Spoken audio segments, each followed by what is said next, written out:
આમ આદમી પાર્ટીના પૂર્વ નેતા કરશનબાપુનો ચોંકાવનારું નિવેદન.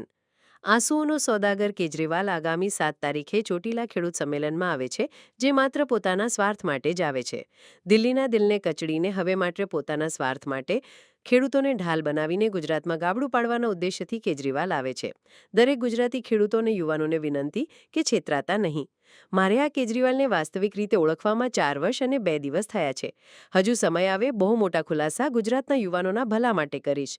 નાદુરસ્ત તબિયતના કારણે કરશનબાપુ ભાદરકાએ તાજેતરમાં આપમાંથી રાજીનામું આપ્યું હતું. ખેડૂતોના સત્યાનાશ માટે, ખેડૂતોને ગુમરાહ કરવા માટે, ખેડૂતોની આંખમાં ધૂળ નાખવા માટે કેજરીવાલ 7 તારીખે ચોટીલા આવી રહ્યા છે.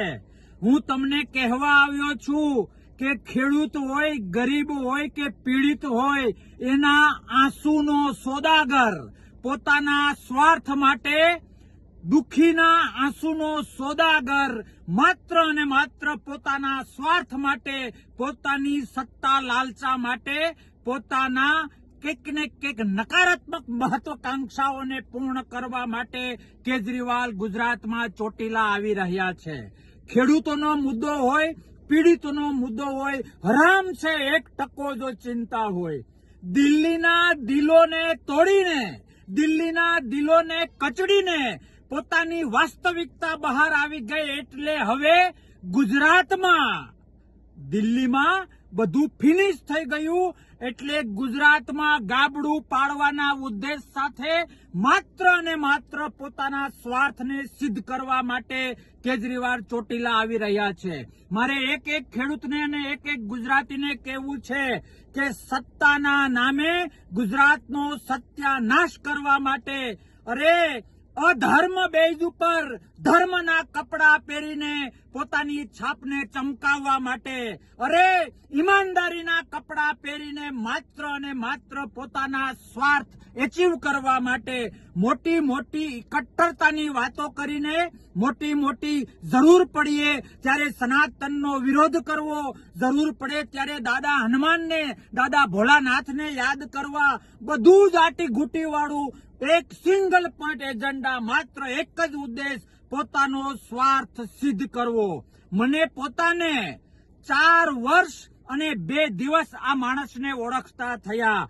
રાષ્ટ્ર માટે ક્યાંક ને ક્યાંક નકારાત્મકતા, પોતાના સ્વાર્થ માટે ગમે એટલું ખોટું બોલવું, અરે યુવાનોની જિંદગી સાથે લડતો આ માણસ, યુવાનોની જિંદગીનું, ભવિષ્યનું જે થવાનું હોય એ થાય, તાકાતવાળા માણસોનું જે થવાનું હોય એ થાય. બસ હું અને મારી સત્તા, દિલ્હીમાં જે થયું અને એને આધારે જે દિલ્હીમાં સત્તા મેળવી એ મારે કહેવાની જરૂર નથી. આવું તો ઘણું બધું અસત્ય ઢાંકવા માટે સત્યનો ડુપ્લિકેટ આશરો. મારો કહેવાનો મતલબ એ છે કે સત્યના કપડા પહેરીને અસત્ય કરવું, અનીતિ માટે નીતિના કપડા પહેરવા, અધર્મ માટે ધર્મના કપડા પહેરવા, પોતાના સ્વાર્થ માટે ખોટી ખોટી ભવિષ્યની વાતો કરવી, ગુજરાતનો સત્યાનાશ કરવા માટે, ગુજરાતમાં ગાબડું પાડવા માટે, ગુજરાતના પરસેવો પાડનારા લોકો, ગુજરાતના પરસેવો પાડનારા ખેડૂતોને ગુમરાહ કરવા માટે કેજરીવાલ આવી રહ્યા છે. લોકશાહી છે એટલે અમુક રીતે એને ન રોકી શકાય, પણ 4 વર્ષ અને 2 દિવસમાં આ વ્યક્તિને જે હું ઓળખ્યો છું, આ પોતાના સ્વાર્થ માટે ગરીબોના આંસુનો સોદાગર વ્યક્તિને જે મેં નજીકથી વાસ્તવિક રીતે ઓળખ્યો છે, વાસ્તવિક રીતે ઓળખ્યો છે, એ જાણીને તમામ ગુજરાતી ભાઈઓને 2 હાથ જોડીને વિનંતી કરું છું કે ખેડૂત માટે જે સંમેલન કરવા આવી રહ્યા છે, હું ચેલેન્જ આપું છું કે 2 મહિને, 1 મહિને, 15 દિવસે કે 6 મહિને આ સંમેલનથી એક માંડવીના ડોડવા જેટલો, એક મકાઈના ડોડા જેટલો 1 રૂપિયાનો ખેડૂતને નહીં ફાયદો થાય. માત્ર પોતાની વાહ માટે, પોતાના સ્વાર્થ માટે આવી રહ્યા છે. ચેતી જજો કાર્યકર્તાઓ, તમે પણ ચેતી જજો. જે નાની મોટી જવાબદારી આપી છે એવા લોકો, તમે પણ ચેતી જજો. તમારા ભવિષ્યની ચિંતા કેજરીવાલને નથી, ગુજરાત અને દેશના ભવિષ્યની ચિંતા કેજરીવાલને નથી. એણે માત્ર સ્વાર્થના ચશ્મા પહેર્યા છે, એનો ભોગ હું 4 વર્ષ અને 2 દિવસ બન્યો. તમે ન બનો એ માટે વિનંતી કરું છું.